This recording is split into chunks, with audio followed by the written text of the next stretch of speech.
Salud en directo América de France 24. Mar, pues empezamos un poco tarde porque estamos como interrumpiendo nuestra programación habitual con estos discursos de la ONU, pero bueno, ya entramos en materia. Vamos a empezar con las palabras del presidente de Estados Unidos, que va a hablar el día de mañana, por supuesto, en esta asamblea de la ONU. Joe Biden dijo que la pandemia ya terminó.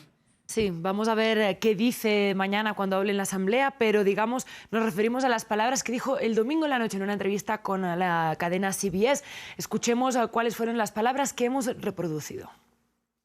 Todavía tenemos un problema con el COVID-19, todavía tenemos mucho trabajo por delante, pero la pandemia ha terminado. Si te das cuenta, nadie usa tapabocas, todo el mundo parece estar en buena forma. Creo que las cosas están cambiando.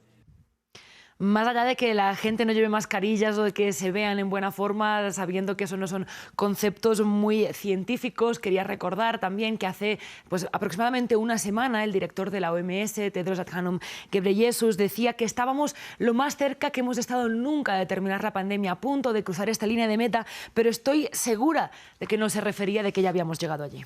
Claro, entonces el presidente Joe Biden se adelantó, pero ¿qué nos dicen las cifras del COVID-19 precisamente en el país de él, Estados Unidos? Claro, vamos a buscar esa base un poco más sólida, revisar esas cifras para saber en qué términos estamos hablando. Vamos a repasar las medias de muertes diarias en Estados Unidos por COVID-19 desde que Joe Biden empezó su mandato, aproximadamente en enero de 2021, ¿no? En esos momentos vemos que empezábamos con 3.425 muertes diarias solo por COVID-19 a inicios de 2021.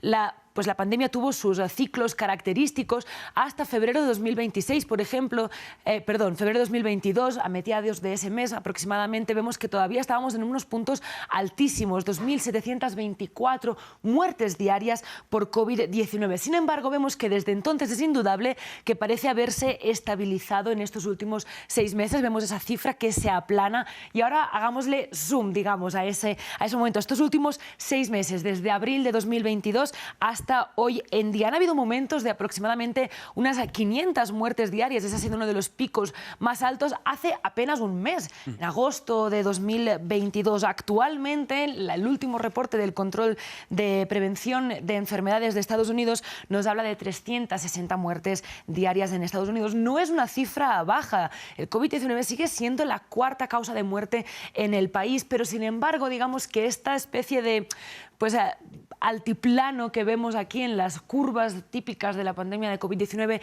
hace creer a algunos que estamos entrando en una fase endémica de la enfermedad. Hablando de esa fase endémica, Mar, ¿qué significa entrar en esta fase de la enfermedad?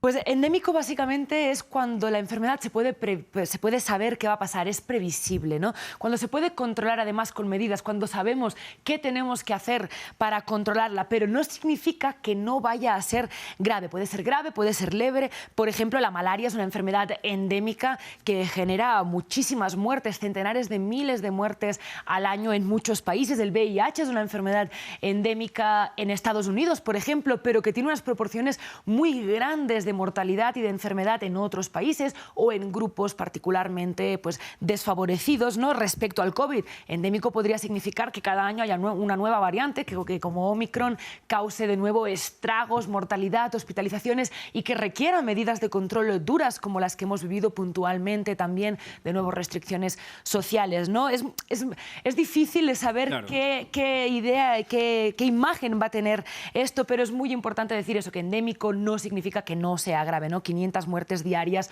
no es poco. Recordemos además que estamos hablando de Estados Unidos, pero hay países todavía donde no han recibido vacunas o no tienen acceso a los refuerzos. Hay grupos vulnerables que probablemente todavía no están viviendo como si la pandemia hubiera terminado. Y además, terminar esta parte recordando que la pandemia, en su definición, está que afecta a muchos países, no solo uno. Por lo tanto, un solo país no tiene sentido que diga que la pandemia ha terminado.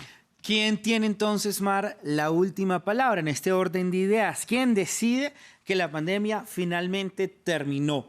Pues el presidente de un país, como es el caso como estábamos hablando de Joe Biden, o la Organización Mundial de la Salud. Claro, ahí es difícil, ¿no? Porque cada país tiene sus propias regulaciones. Por ejemplo, esas palabras que dijo como tan ligeramente Joe Biden en esa entrevista no significa que la emergencia haya terminado, se haya declarado finalizada en Estados Unidos. Por supuesto, tampoco en el resto del mundo. Pero es que algo que hemos aprendido también de la historia es que las pandemias no tienen un solo fin. Hay un fin, por ejemplo, social, en el que la gente le deja de importar lo que está sucediendo, se olvida, dejan de haber medidas restrictivas, pero también deja de haber inversión para la investigación, ¿no? Por ejemplo, entonces ese es uno de los fines que quizás estamos transitando ahora mismo, aunque de nuevo es imposible saber qué va a pasar. También hay un fin epidemiológico, que nos basamos más en las cifras, en la gravedad de la enfermedad, en el futuro, ¿no? Puede haber eso, múltiples fines que además vamos a saber mejor cuándo sucedieron en retrospectiva. Es muy difícil saber ahora mismo qué está pasando. Vamos a necesitar esta perspectiva del tiempo. También muchos lo dicen como ese retorno a la normalidad, que a veces va a parecer más una quimera que nada, porque ¿cómo hablamos de normalidad de una enfermedad que se ha cobrado 1 millón de vidas solo en este año, ¿no? Es muy difícil hablar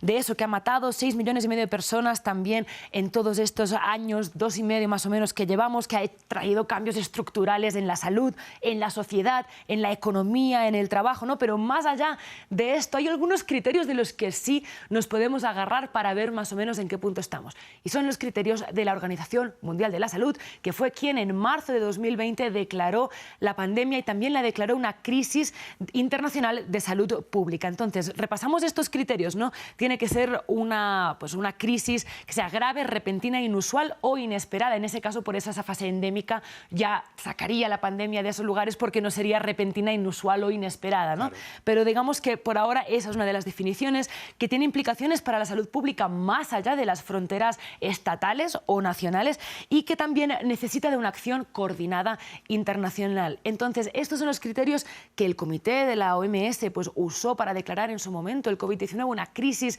de emergencia, una emergencia pues, internacional de salud pública y que siguen reevaluando cada 3 meses. La próxima reunión es en octubre, pues, para saber si el COVID-19 sigue cayendo aquí o no. Pues también lo dejamos al juicio de nuestra audiencia evaluar en qué punto estamos, si seguimos cumpliendo esto o no, pero definitivamente a la OMS es a quien tenemos que escuchar y no tanto a Joe Biden. Esperar entonces lo que dice la Organización Mundial de la Salud. Mar, como siempre, muchísimas gracias. Mañana, por supuesto, más salud aquí en Directo América. Gracias a ti, Raúl.